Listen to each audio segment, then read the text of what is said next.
Reports have emerged that Russia is in possession of Israel's Stunner Interceptor missile, which is part of David's Sling air defense system.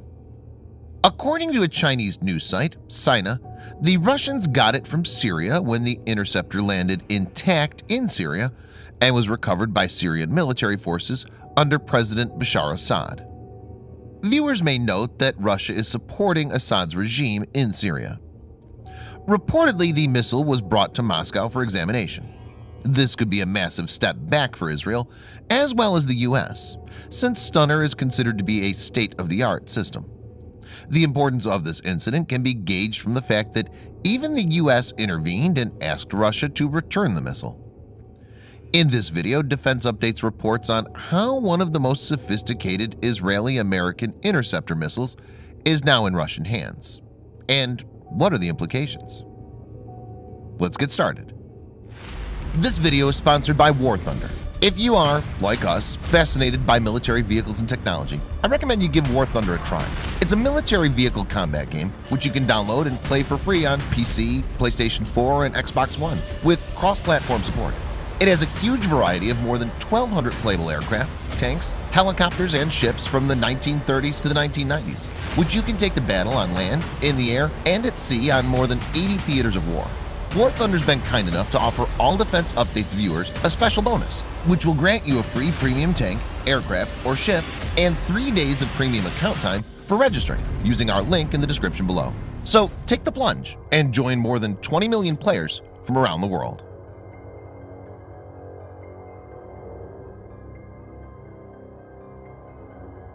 Interceptor missiles are basically missiles that are designed to knock out incoming enemy missiles. Missile defense is one of the most technologically challenging quests. It's like hitting a bullet with another bullet. So missile interceptors are typically very complex, and countries including the US are working to master the technology. On the surface, it looks like a defensive weaponry, but there's much more to it as it can disturb the balance of power. For example, when two nuclear powers are involved, it can unsettle the MAD equilibrium. Mutually Assured Destruction, MAD, is a doctrine of military strategy and national security policy in which a full-scale use of nuclear weapons by two or more opposing sides would cause the complete annihilation of both the attacker and the defender. It's based on the theory of deterrence, which holds that the threat of using strong weapons against the enemy prevents the enemy's use of those same weapons. The strategy is a form of Nash equilibrium, in which, once armed, neither side has any incentive to initiate a conflict or to disarm. This balance will be disturbed if any country is able to field a fully functional missile defense system that can defend against the enemy's missiles. So it's clear that not only missile interceptors involve the most advanced tech, but are also strategically one of the most important military assets.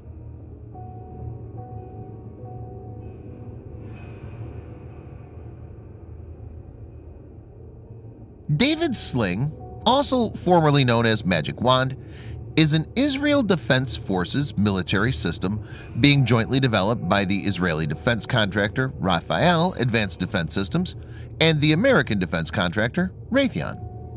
It's designed to intercept enemy planes, drones, tactical ballistic missiles, medium to long-range rockets, and cruise missiles, fired at ranges from 40 kilometers, that's 24.85 miles, to 300 kilometers, 186.41 miles. The missile's development was overseen by Israel Missile Defense Organization and the U.S. Defense Department's Missile Defense Agency. David's Sling is meant to bolster the second tier of Israel's theater missile defense system. The name David's Sling comes from the biblical story of David and Goliath. It became operational in April 2017. David's Sling uses the Stunner missile to destroy the incoming enemy projectiles.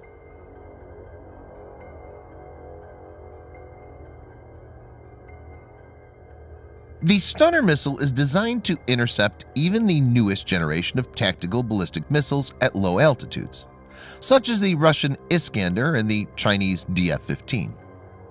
The 9K-720 Iskander is a mobile short-range ballistic missile system produced and developed by the Russian Federation. It's deployed since 2006. The Iskander has several different conventional warheads, including a cluster munitions warhead, a fuel-air explosive enhanced blast warhead, a high-explosive fragmentation warhead, an earth penetrator for bunker busting, and an electromagnetic pulse device for anti-radar missions.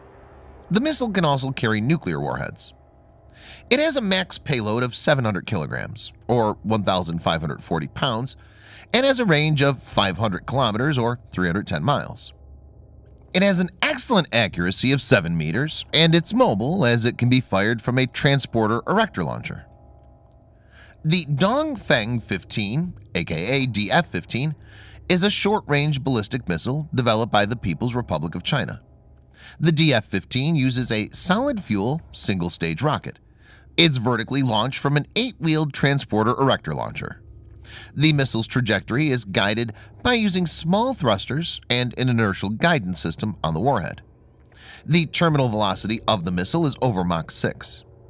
It can deliver 500 to 750 kilograms, that's 1,100 to 1,650 pound payload, up to 600 kilometers or 370 miles, with an accuracy of 300-meter circular error probability (CEP). Stunner uses onboard dual CCD IR seekers to distinguish between decoys and the actual warhead of the enemy missile, in addition to tracking by ELTA EL-M2084 active electronically scanned array multi-mode radar. The multi-stage interceptor consists of a solid fuel rocket motor booster, followed by an asymmetrical kill vehicle with advanced steering for supermaneuverability during the kill stage.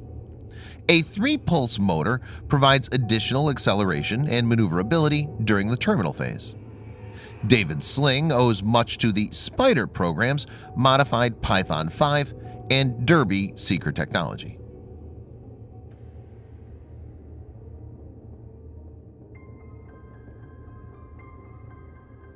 As per the report, 2 interceptors from the David Sling anti-missile system were fired in July 2018 at missiles launched from Syria, which seemed to be heading towards Israel.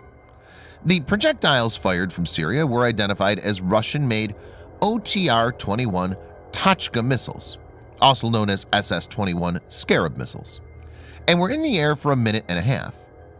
These missiles can carry a 500-kilogram or 1,102-pound warhead and have a range of 100 kilometers, that's 60 miles. Initially, Israeli forces estimated that missile will reach Israeli territory. In response, Israel launched 2 Stunner missiles to intercept the incoming threat.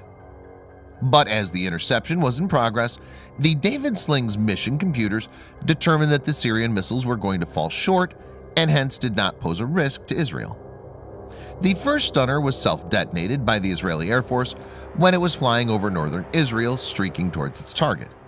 As per some accounts, the second fell inside Syria, and this one is now thought to be in Russian hands. According to Sina, Israel and the United States asked Russia to return the missile. Details of the report were not confirmed by Russia. The Israel Defense Forces said it does not comment on foreign reports. The IDF defended the deployment of the interceptor missiles at the time, saying its forces had acted correctly given the short amount of time there was to act. However, the Israeli army said that the technical reasons for why the missiles failed to hit their targets could not be published due to security concerns. It's to be noted that at the time it was seen as unlikely that the missile would be recovered intact by Syrian forces and used by Russia to gather intelligence about the air defense system's capabilities.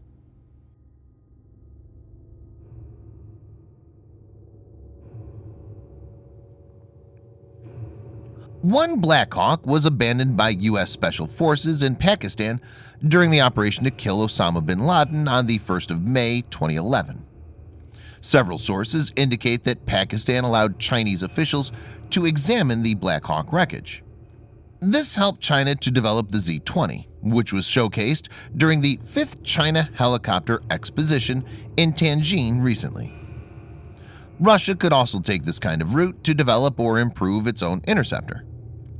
Another important aspect is that if the Russians have a better understanding of the interceptor, they'll also be able to develop ways to circumvent it and its future iterations. All in all, it can be said that an intact stunner in Russian hands is not good news for Israel and the United States. Thanks for watching. Subscribe for more videos like this. Hit the like button if you find the video interesting, and kindly provide your feedback in the comment section. This will help us improve.